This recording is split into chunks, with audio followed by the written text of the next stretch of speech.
Hello bachcho, let's see the question.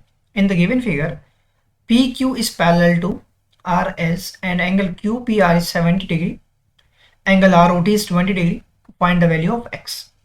So पहला काम हमारा हुआ, basically हम की concept लिखते हैं and the key concept basically मेरा क्या होगा, the key concept is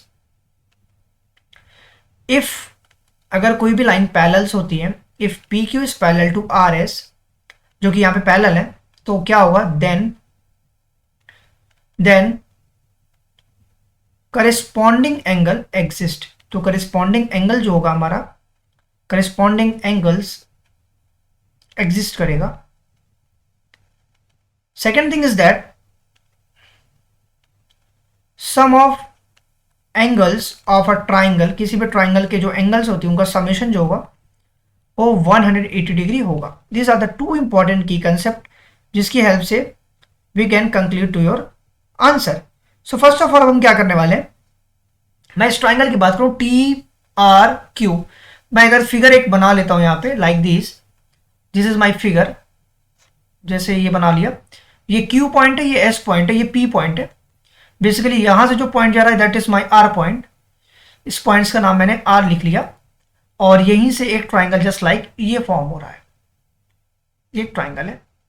तो अब हमें करना क्या है, अगर ये 70 डिग्री दिया गया है तो ये एंगल भी मेरा 70 होगा। क्यों? क्योंकि ये दोनों एक दूसरे के करेस्पॉन्डिंग एंगल है। अगर दो लाइंस पैरेलल हैं तो करेस्पॉन्डिंग एंगल एग्जिस्ट करता ही है। ये आपका x दिया गया है, मुझे निकालना है जो ये 20 दिया गया है। लेट्स से ये मेरा पॉइंट O है, ये T है।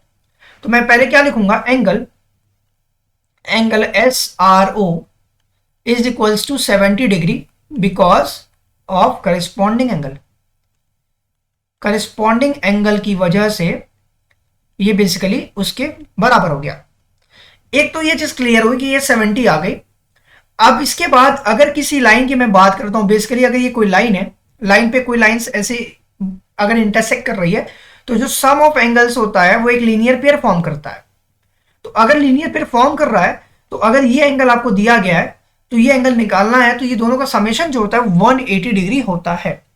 So this is very important point कि अगर लीनियर पेयर फॉर्म हो रहा है कहीं पर तो जो एंगल्स का समेशन होगा 180 डिग्री होगा। That is what I am writing, angle SRO ये एंगल प्लस एंगल TRO, इन दोनों का समेशन 180 होगा। क्यों? Because of linear pair, because of linear pairs of angle. तो लीनियर पेयर की वजह से ये 180 हो गया।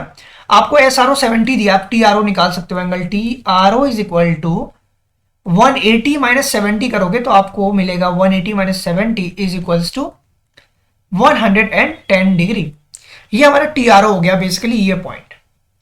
तो अगर मैं सिस्टमैटिकली एक ट्राइंगल जस्ट लाइक एक रफ ट्राइंगल बना लूँ ऐसे, जिसमें ये एंगल आपको 20 दिया गया है, ये आपको x दिया गया है, आपको ये एंगल्स आपने निकाल लिया 110 डिग्री, तो ये एक ट्राइंगल बन रहा है।